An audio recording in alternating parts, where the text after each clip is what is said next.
Kalau menaikkan elektabilitas itu ya sudah optimisme kami, bahkan sudah merupakan keyakinan.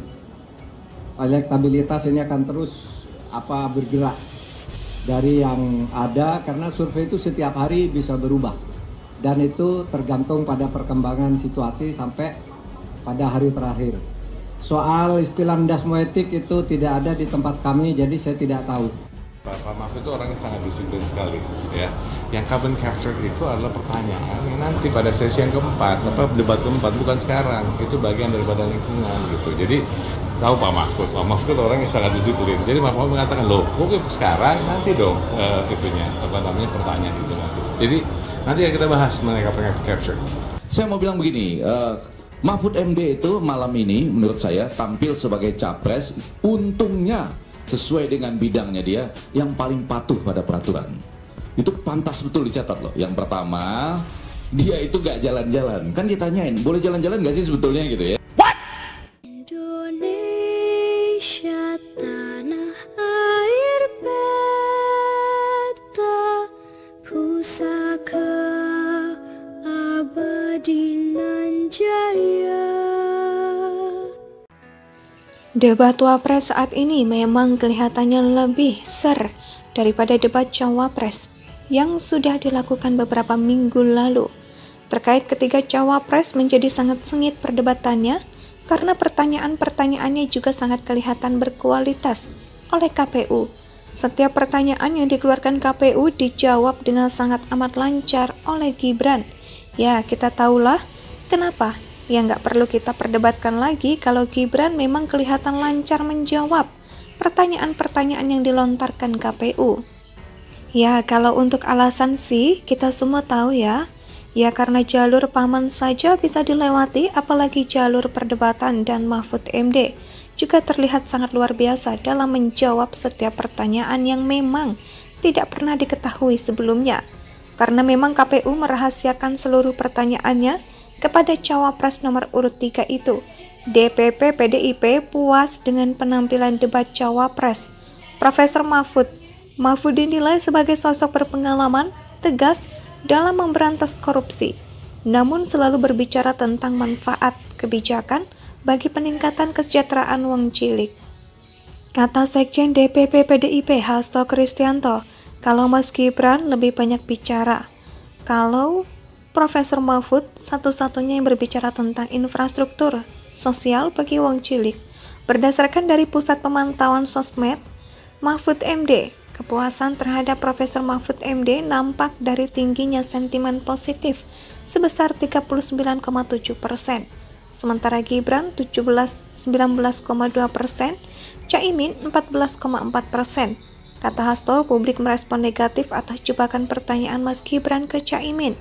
Penyebutan SGIE tanpa menyebutkan kepanjangannya merupakan pertanyaan jebakan multitafsir dan akhirnya malah memukul balik Mas Gibran dengan sentimen negatif 28,7%.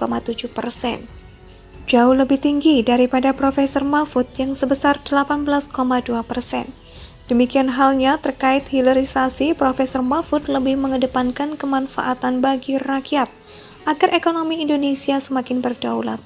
Hasto berkata, kesimpulan akhir Profesor Mahfud mampu meyakinkan bahwa dengan memberantas korupsi akan memberikan manfaat bagi wong cilik, berupa peningkatan kualitas pendidikan, penurunan harga kebutuhan pokok rakyat, dan penciptaan lapangan kerja secara masif. Ya, jelas moncer ya lah, yang namanya pengalaman bertahun-tahun memang tidak bisa bohong. Nah, kembali ke debat Cawapres. Untuk pertanyaan langsung dari KPU, kelihatan 3 Cawapres itu bisa menjawab dengan baik, meskipun yang satu ini yang namanya Gibran kelihatan jauh lebih lancar. Karena kita tahu sama-sama kenapa tidak yang menjadi hancur elektabilitasnya. Gibran adalah ketika dia menanggapi atau ketika dia ditanggapi oleh Cawapres nomor urut 3, Mahfud MD. Lucu banget ketika ditanggapi oleh Mahfud MD, Gibran hanya membalas untuk mencari saja sendiri di Google. Emang deh si ayam sayur, kelihatan banget gak bisa menjawab, malah suruh googling. Debat Wapres saat ini memang kelihatannya lebih ser daripada debat Cawapres yang sudah dilakukan beberapa minggu lalu. Terkait ketiga cawapres menjadi sangat sengit perdebatannya karena pertanyaan-pertanyaannya juga sangat kelihatan berkualitas oleh KPU. Setiap pertanyaan yang dikeluarkan KPU dijawab dengan sangat amat lancar oleh Gibran. Ya, kita tahulah kenapa. Ya, nggak perlu kita perdebatkan lagi kalau Gibran memang kelihatan lancar menjawab pertanyaan-pertanyaan yang dilontarkan KPU. Ya, kalau untuk alasan sih, kita semua tahu ya. Ya, karena jalur paman saja bisa dilewati, apalagi jalur perdebatan, dan Mahfud MD juga terlihat sangat luar biasa dalam menjawab setiap pertanyaan yang memang tidak pernah diketahui sebelumnya. Karena memang KPU merahasiakan seluruh pertanyaannya kepada cawapres nomor urut 3 itu. DPP PDIP puas dengan penampilan debat cawapres Profesor Mahfud. Mahfud dinilai sebagai sosok berpengalaman, tegas dalam memberantas korupsi, namun selalu berbicara tentang manfaat kebijakan bagi peningkatan kesejahteraan wong cilik.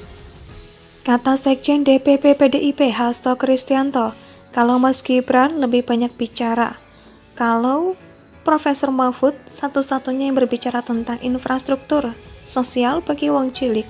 Berdasarkan dari Pusat Pemantauan Sosmed, Mahfud MD, kepuasan terhadap Profesor Mahfud MD nampak dari tingginya sentimen positif sebesar 39,7%. Sementara Gibran 19,2%, Caimin 14,4%. Kata Hasto, publik merespon negatif atas jebakan pertanyaan Mas Gibran ke Caimin. Penyebutan SGIE tanpa menyebutkan kepanjangannya merupakan pertanyaan jebakan multitafsir dan akhirnya malah memukul balik Mas Gibran dengan sentimen negatif 28,7%. Jauh lebih tinggi daripada Profesor Mahfud yang sebesar 18,2%. Demikian halnya terkait hilirisasi, Profesor Mahfud lebih mengedepankan kemanfaatan bagi rakyat agar ekonomi Indonesia semakin berdaulat. Hasto berkata, kesimpulan akhir Profesor Mahfud mampu meyakinkan bahwa dengan memberantas korupsi akan memberikan manfaat bagi wong cilik, berupa peningkatan kualitas pendidikan, penurunan harga kebutuhan pokok rakyat, dan penciptaan lapangan kerja secara masif. Ya, jelas moncer ya lah. Yang namanya pengalaman bertahun-tahun memang tidak bisa bohong. Nah, kembali ke debat cawapres. Untuk pertanyaan langsung dari KPU, kelihatan 3 cawapres itu bisa menjawab dengan baik. Meskipun yang satu ini yang namanya Gibran kelihatan jauh lebih lancar. Indonesia sejak dulu kala tetap dipuja-puja bangsa.